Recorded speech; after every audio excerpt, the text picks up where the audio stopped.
Biologia, primeira série, capítulo 10. Gravando. Boa tarde, gente. Como vocês estão? Todo mundo em casa direitinho, fazendo quarentena e estudando, claro, né? Bom, na semana passada nós começamos a falar do reino protista, nós falamos das algas. Hoje a gente vai terminar o reino falando dos protozoários. Então vamos fazer o capítulo 10 hoje. Peguem o livro de vocês para que vocês possam acompanhar e, claro, marcar todas as dúvidas para depois a gente poder esclarecer.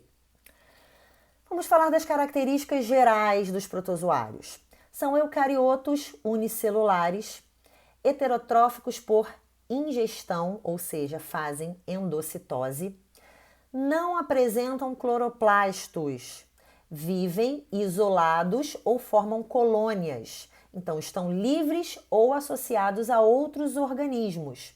Podem ser comensais, como a Entamoeba coli, que se nutre de restos alimentares no intestino humano. Podem ser mutualistas, como a Trichoninfa colaris, que digere a celulose no interior de cupins. E podem ser parasitas, como várias espécies de Plasmodium, que prejudicam o hospedeiro retirando alimento. A maioria é aquática, podem ser dulcícolas, marinhos, habitar regiões lodosas e terra úmida. Podem ser anaeróbios ou aeróbios. Sua reprodução normalmente é assexuada. Quase que a sua maioria realiza a reprodução assexuada.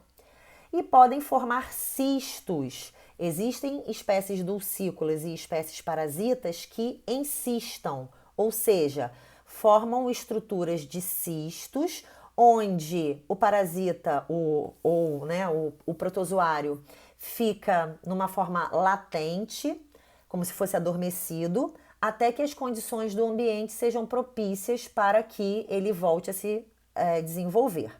Aqui nós temos alguns exemplos, algumas imagens de protozoários. Então a gente observa aqui ameba, paramécio. Nós vamos falar a respeito de cada um deles, porque a gente vai falar a respeito de cada um dos filos. Primeiro filo Rhizópoda, que é o filo das amebas. Ameba é esse organismozinho aqui, tá? Habitam folhas verdes, lodo, solos úmidos e mares. Quando eu digo habita folhas verdes, por exemplo, alface. Se você, se alimenta de uma hortaliça que não foi devidamente limpa, devidamente lavada, você corre o risco de estar consumindo uma ameba, ok? Se movimentam por movimentos ameboides, então formam-se pseudópodos. Os pseudópodos são exatamente essas projeções do citoplasma.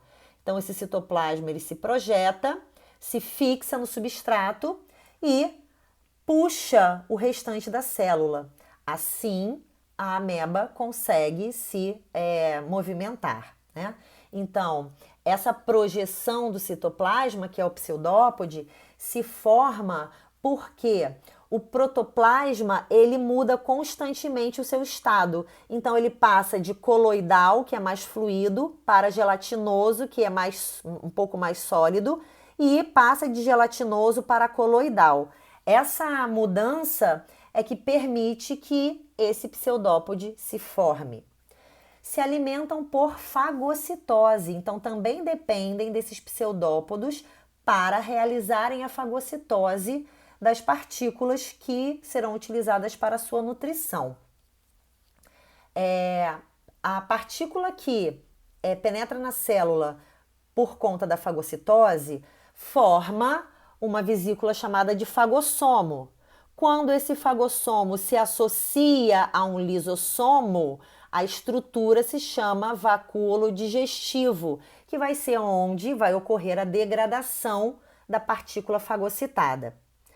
Parte disso que foi degradado vai ser utilizado e vai passar para o citoplasma da célula. E a parte que não foi aproveitada vai ficar dentro do vacúolo e esse vacúolo será chamado de vacúolo residual, porque ele vai conter os restos da degradação do que foi fagocitado. Esse resto, esse resíduo que está no vacúolo residual, vai ser eliminado da ameba por plasmocitose. As amebas se reproduzem por divisão binária, então elas se partem ao meio. A osmose, que todo mundo lembra que é a passagem de água, ela ocorre do meio externo para... E, gente, me perdoa, aqui está um S, já vou corrigir e botar um X, claro, obviamente. Então, o meio externo, ele é hipotônico em relação ao citoplasma. Isso significa que a água entra em bastante quantidade na célula, né?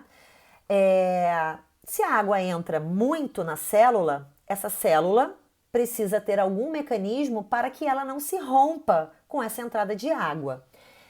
A estrutura responsável por controlar isso é o vacúolo contrátil ou pulsátil que está presente em espécies dulcícolas, porque esse problema do meio externo ser hipotônico em relação ao citoplasma só acontece em ambientes dulcícolas. Então, as espécies dulcícolas têm esse vacúolo pulsátil que vai regular essa entrada de água para evitar o rompimento da célula. O que esse vacúolo faz? Ele recolhe esse excesso de água de dentro da célula e ele elimina essa água. Isso é chamado de osmorregulação. Próximo filo, ciliófora, que são os ciliados, né? A gente observa aqui, tá um pouquinho claro, mas vocês têm essa imagem também no livro. Ao redor de todo o protozoário tem vários cílios, né? Então, esses cílios, eles ficam ao redor de todo o corpo, ou em placas ou em tufos. O batimento desses cílios serve para duas funções, para locomoção do protozoário, e os cílios que se encontram no sulco oral, quando eles batem, eles formam uma corrente de água, água essa que contém o alimento, e essa água, ela vai em direção a uma estrutura chamada de citóstoma, que é por onde esse alimento vai entrar na célula. Então, esse alimento, quando ele entra, ele forma, né, um vacúolo digestório. Nesse vacúolo digestório, esse alimento é degradado. A parte desse alimento vai ser absorvida pelo protoplasma, ou seja, será utilizada pela célula. A parte que não é utilizada fica dentro do vacúolo, que passa a ser chamado de vacúolo residual, e esses resíduos, esses restos, eles são eliminados através de uma estrutura chamada de citoprocto ou citopígio, tá ok? Então, o citóstoma é a estrutura que está na região do sulco oral, por onde esse alimento penetra, e os resíduos, os restos, são eliminados pela estrutura do citoprocto. O oxigênio dissolvido na água, ele se difunde através da membrana, então ele penetra na célula por difusão, e o CO2 também é excretado por difusão. Existe uma estrutura que é o macronúcleo, que controla todo o metabolismo do protozoário, mas existe uma estrutura chamada de micronúcleo, que é a estrutura que está relacionada com a reprodução por conjugação. Então, os paramécios, né, que é exatamente esse protozoário que a gente observa aqui, eles conseguem ter um tipo de reprodução sexuada, que é a conjugação, e o material genético que vai participar dessa conjugação é o material genético do micronúcleo, ok? Próximo filo, filo actinópoda, que é o filo que tem os radiolários radiolários e os heliozoários. Os radiolários são esses organismos que a gente vê aqui, que formam essas estruturas bem diferenciadas, porque eles têm um exoesqueleto e uma cápsula central. Essa cápsula central, ela tem algumas características importantes. Primeiro, ela separa a porção interna da porção externa do citoplasma. Ela é perfurada e é formada por quitina, tá? Então ela é toda furadinha. Ela é ligada a um esqueleto de sílica e sulfato de estrôncio, ou sílica e matéria orgânica, tá? Então, além de ter o exoesqueleto, essa cápsula central ela também fica ligada a um esqueleto, ou seja, a uma estrutura formada por sílica e sulfato de estrôncio, e ela forma um arranjo radial de espículas. Então, quando você observa a imagem, né, todos esses raiozinhos, né, que a gente observa, né, são essas espículas que têm esse arranjo radial, ou seja, esse arranjo nesse formato arredondado, tá? Podem ser marinhos, então podem habitar mar aberto, ou seja, eles não ficam em regiões costeiras, eles ficam na parte oceânica, e a alimentação é por fagocitose. Os heliozoários, né? Então nós temos aqui a imagem de um heliozoário.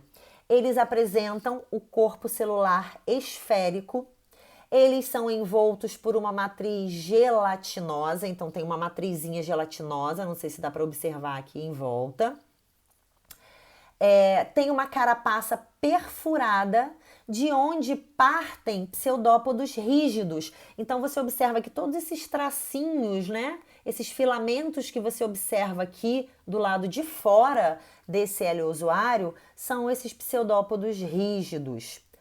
Podem ser dulcícolas de profundidade, ou seja, eles não ficam na parte superficial, eles ficam nos ambientes mais profundos. Normalmente eles estão associados às raízes das plantas dessas regiões dulcícolas, né? A alimentação também ocorre por fagocitose.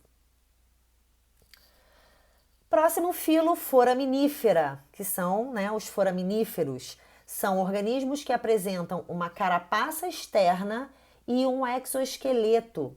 Esse exoesqueleto, ele é formado por moléculas bastante diversas.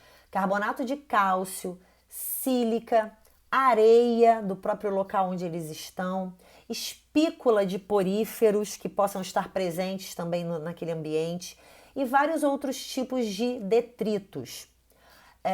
Os pseudópodos, eles se prolongam pelas aberturas que existem na carapaça, tá? Eles se ramificam quando eles saem por essas aberturas e depois eles se reúnem, eles se reagrupam, formando uma rede. Essa rede, ela é chamada de reticulópodes. Então, esses reticulópodes, eles têm duas funções. Eles servem para o deslocamento dos foraminíferos e eles também servem para a captura de presas. Eles são de ambientes aquáticos, a maioria é marinha, podem ser dulcícolas, rastejantes, ou também podem ser pelágicos, ou seja, se encontram na coluna d'água, de vida livre, ok? Aqui nós observamos várias estruturas dessa carapaça desses foraminíferos. São organismos que apresentam uma morfologia, um formato bem bonito e diferenciado. Filo apicomplexa, que são os esporozoários. Eles são endoparasitas de corpo arredondado ou alongado. E eles apresentam uma estrutura que é o complexo apical, que na verdade dá o nome ao filo, apicomplexa. Por conta desse complexo apical. Observa nessa imagem aqui, esse complexo apical é exatamente essa estrutura aqui na região apical da célula do protozoário, e a gente vê diversas estruturas que formam esse complexo apical. Então, são estruturas que nós estamos vendo aqui em rosa, em azul, em preto, são estruturas que formam esse complexo apical. Eles habitam meio intracelular do hospedeiro, então dentro das células dos hospedeiros. Líquidos, né? Então, líquidos que estão entre as células e cavidades do corpo, ok? Aqui a gente vê uma micrografia, né, de uma lâmina de sangue. Então, a gente está vendo várias hemácias e aqui dentro do círculo vermelho a gente está vendo um protozoário, é um plasmodium, ok? Podem ter reprodução assexuada por esquizogonia e esporogonia. Nós já vamos ver aqui o slide de reprodução e vamos entender que tipo de reproduções são essas. E podem ter reprodução sexuada. Nesse caso, eles necessitam de um hospedeiro intermediário invertebrado. Nesse filo existem espécies patogênicas, como por exemplo o plasmódio, que causa a malária, e o Toxoplasma gondii, que causa a toxoplasmose.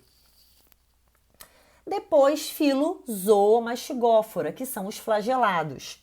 São marinhos e dulcícolas, então existem espécies para os dois ambientes. Tem vida livre, né? Então eles podem ser de vida livre, parasitas ou mutualísticos. Então, nós temos aí alguns exemplos, né? Trypanosoma cruzi é uma espécie parasita que causa doença de Chagas. Leishmania brasiliensis também é uma espécie parasita que causa leishmaniose. Trichomonas vaginalis também é uma espécie parasita que causa inflamação na região vaginal e corrimento vaginal. E a espécie, né, o gênero Triconinfa, as espécies do gênero Triconinfa que são mutualísticas, que vivem, né, nos cupins e degradam a celulose, tá? Alguns apresentam uma estrutura que é chamada de colarinho, que é um funil, como a gente observa aqui, tá? Um funil que é formado por microvilosidades dessa célula e esse funil ele fica ao redor da estrutura do flagelo, ok? Aqui na imagem nós temos, né, algumas ilustrações, né, de algumas espécies e somente espécies parasitas. Então aqui a gente tem a Leishmania, o Trypanosoma, o Trichomonas e temos uma outra que a gente ainda não havia falado, que é a Giardia, que causa a giardíase, né, que é um acometimento intestinal. E aqui nessa micrografia a gente vê também uma Giardia, ok? Bom, em relação à reprodução, olha quantos tipos de reprodução assexuada. Então, dependendo do filo ou dependendo da espécie, ela vai realizar um desses tipos, um ou mais desses tipos de reprodução assexuada. Então, existe a divisão binária ou a cisciparidade, que é quando a célula se divide ao meio. Existe a fissão múltipla, que é quando a célula se divide em mais de uma célula, então são várias divisões. Existe a formação de esporos, e esses esporos eles se desenvolvem e eles originam um novo organismo. Existe o brotamento, que é quando forma-se, né, quando cresce uma célula na superfície de uma célula madura. Então, existe a célula madura, que é o protozoário, e a partir dessa célula madura começa a se formar uma célula bem pequenininha que vai crescendo e depois se separa. Existe a divisão múltipla ou esquizogonia, que ocorre da seguinte maneira: primeiro, o núcleo se divide várias vezes e somente depois é que vai ocorrer a divisão citoplasmática e a formação de várias células. Ou então, o outro tipo de reprodução assexuada é a esporogonia, que funciona da seguinte maneira: forma-se um zigoto, esse zigoto encista, ou seja, ele forma um cisto. Esse cisto faz meiose e origina vários esporozoítos. Esses esporozoítos eles passam por várias mitoses e depois eles rompem esse cisto e são liberados, ok? E existe um tipo de reprodução sexuada, que na verdade, observa o que está escrito aí dentro do quadro vermelho. É considerado como uma recombinação gênica e não uma reprodução propriamente. Por que não uma reprodução? Porque não forma uma célula nova, só permite a troca de material genético. Então, o tipo sexuado é a conjugação que ocorre em paramécios. Então, dois paramécios se aproximam e eles trocam DNA pela região oral. Repara que existe essa troca de DNA entre esses dois paramécios, mas não se forma nenhum paramécio novo. É por isso que acaba não sendo considerado propriamente como um mecanismo de reprodução, mas sim como um mecanismo de recombinação gênica, ou seja, aumento da variabilidade desses paramécios. Com isso, gente, a gente termina essa aula de hoje. Fechamos, então, o reino protista, tá ok? Lembrando que eu tô sempre disponível no nosso horário de aula lá no Google Class para tirar as dúvidas de vocês. E sempre estou disponível também através do e-mail, que vocês podem me mandar a qualquer momento para poderem tirar essas dúvidas. Então, por favor, as dúvidas que vocês tiverem, me procurem para a gente poder esclarecer. Vocês não devem ficar com nenhuma dúvida, ok? Lá no Google Class também está o roteiro com as orientações para as atividades, né, os exercícios que vocês vão fazer. Tá bom, gente? No mais é isso. Se cuidem, estudem e na semana que vem a gente se encontra novamente. Beijo no coração de cada um. Tô com saudade de vocês.